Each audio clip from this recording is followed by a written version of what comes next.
I've always written. So since I was little, I've written, and I think that actually is where it first comes from. I wrote stories, and I grew up in Wales, where there's an Eisteddfod every year in school, and I wrote stories for that actually, and that was sort of the first place that I started being interested in story. But I had no sense at all that I would become a playwright, because that wasn't on offer particularly, or anything that anyone would talk about. And then I studied drama and things at school, thinking I might be a performer, and then I moved to Edinburgh to study English and history actually. And it was at Edinburgh University that I started to work in the student theatre there, because there was no theatre course on offer, so loads of people that were interested in theatre and are still working in theatre actually would all gather at the student theatre and do lots of stuff, and it was a great place to experiment. The first play I ever did for young people was inspired by Max and the Wild Things, the Maurice Sendak book, and we toured that around junior schools for free, because we were students, we could offer it for free, and it was a really lovely kind of ensemble piece. And then I did a version of The Hunting of the Snark, and I actually adapted that for us with the director Luke Kemp.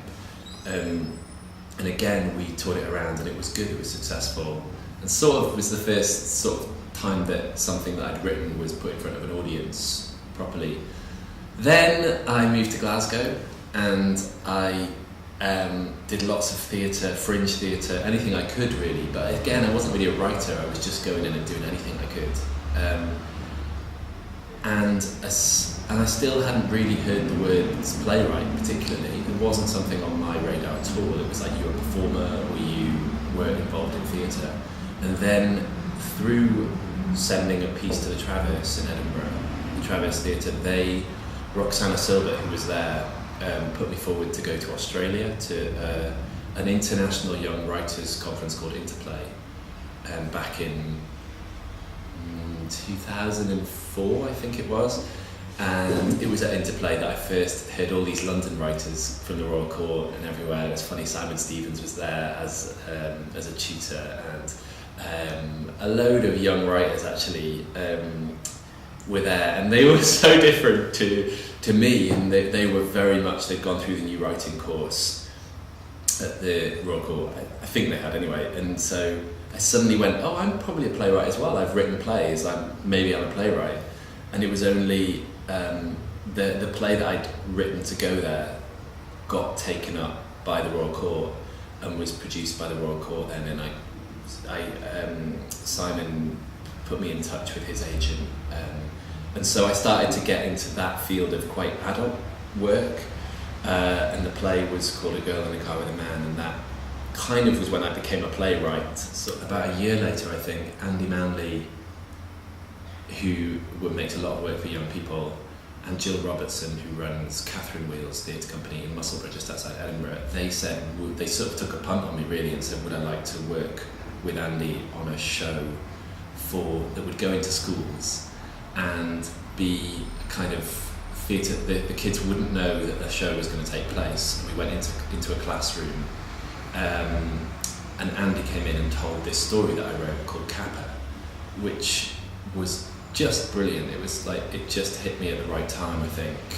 in my life, where it was such a break from doing work for adults, and it was so good to meet some people that wanted to work as a team again. So like I had at Edinburgh, like at the university, again, they just wanted to collaborate, and it was so much fun. And I wrote a piece that I loved actually, and it was a really exciting piece of writing that about 6,000 kids around, 6,000? That can't be right. Yeah, I think maybe about 3,000 kids around Scotland had seen it, because I think it toured to about 60 schools and did a couple of classrooms in each school. So Andy was knackered by the end of it. But that was my first sort of adventure into writing for young people properly, I felt. Two things happened then. First, I met Andy and Jill, and I found out about their ways of working, which were completely different to anything I'd done before. Maybe a bit like early performance stuff at Edinburgh. They were so much fun. I was not expected to sit at home and write, particularly, unless I wanted to, unless I felt like I could. I was expected to be in the room,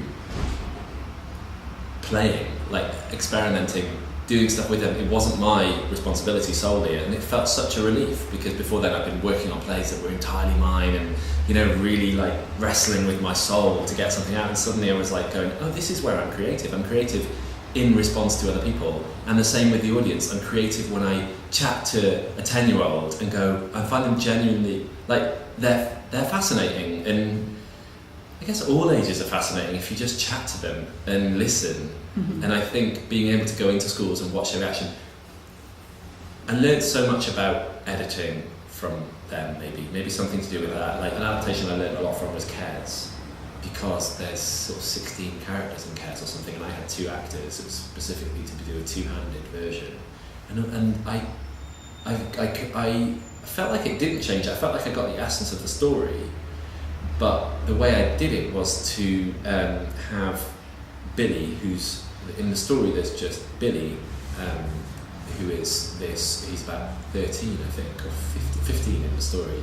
But I had an older version of Billy. I had his sort of adult self crash land into his childhood life, and it was the 2 of them that told the story, and it was the adult Billy trying to stop the younger Billy from falling in love with this Kestrel, because he knew what was going to happen. He knew the pain that this boy was about to feel. So it was a question of, do you stop? Is it better to have loved, and lost, than never to have loved at all, I suppose? And that became a really unifying kind of story to tell. It's about finding a question in the original text, or the original piece that you want to actually focus on. I just did a version of Sleeping Beauty, which is called The Sleeping Beauties, and I wanted to do a Christmas show, but that wasn't just like, I was so sick of sort of princesses falling in love with princes, and kind of everyone getting happily married and everything. So it became a much more, I find a more interesting story about, if you're asleep for 1,000 years, what do you lose? If you lose your time and your place, what have you lost? If everyone around, all your family's died while you've been asleep, how does that affect this friendship between 2 girls? I had 2 girls fall asleep, a princess and her friend, who's a servant of a maid. And it was a kind of gay story as well, like one was in love with the other one, really. What happens when a guy comes along, i.e. the prince, and sort of gets in between you? So I suppose it became I found a more interesting story, more relevant to a 14-year-old, and just pulled a question out of the original and tried to answer it, I suppose. Don't feel you have to have the answers before you start, or that you have to ever have the answer. Actually, you'll find the answer as a group often, and then you can make your script. Maybe you need, but don't feel like it's always your responsibility. If you're not finding the answer, it's because there's something wrong, which you all need to work out with your collaborator. If it's a director, whatever that is, you need to work out that problem together, because then you'll have much more fun writing it, and you'll write it right, because you won't be caught up in kind of beating yourself up about something that you actually can't necessarily solve on your own.